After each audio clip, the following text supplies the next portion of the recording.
Hey everybody, this is Goldie with G&T Pressure Washing and Pump Repair. I'm back again. I told you I would be.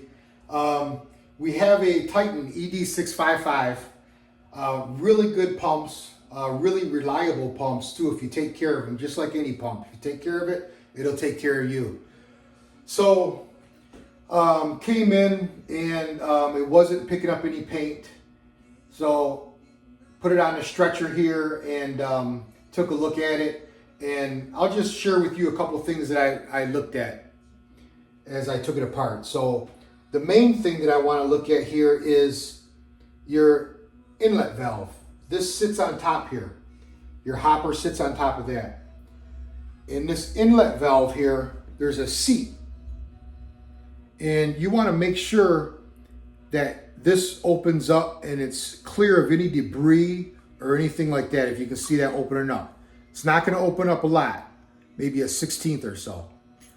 If there's anything in between that seat and this housing and it's stuck in there, it won't allow that to open up and close, it ain't happening. It's not going to work.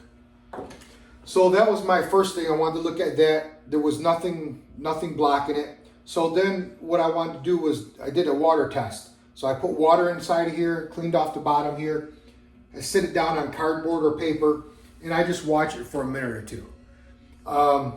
If it doesn't leak, you're good to go. Then this valve is more than likely good. If it does leak out, before a minute or so, yeah, you're probably going to want to get a new one. It's not sealing properly.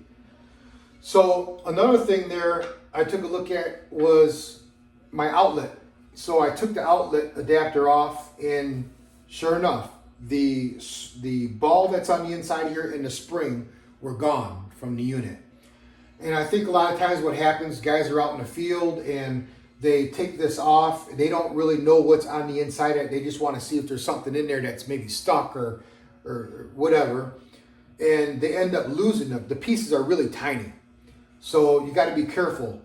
So anyways, that they weren't there. So I went ahead and put in an order to Titan and got the parts in for that and replaced. There's a washer back here.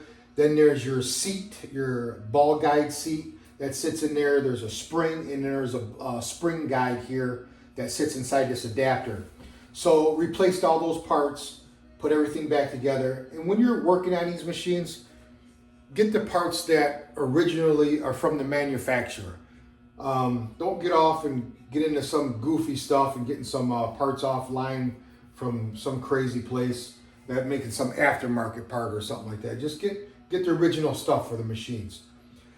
So anyways, yeah, did that and got her up and running, and she's ready to rock and roll. But that's just a couple things that you want to look for when you're working on these pumps here. There's also there's a diaphragm in here. Very rarely do those diaphragms go bad, but it is something that you want to check. If you want to, you can pull this off. You can fire up the machine and just put your finger down in there and feel if you can feel it vibrating and moving. That's what you want, especially when you turn the pressure up. It's gonna give you a certain sound. The pressure's gonna change. More than likely, the diaphragm is good. So you're probably good there. But anyways, if anybody has any questions or concerns, you can always reach out. G&T Pump Repair. Like and subscribe, man. I'll see you guys on the next one. Thanks for watching.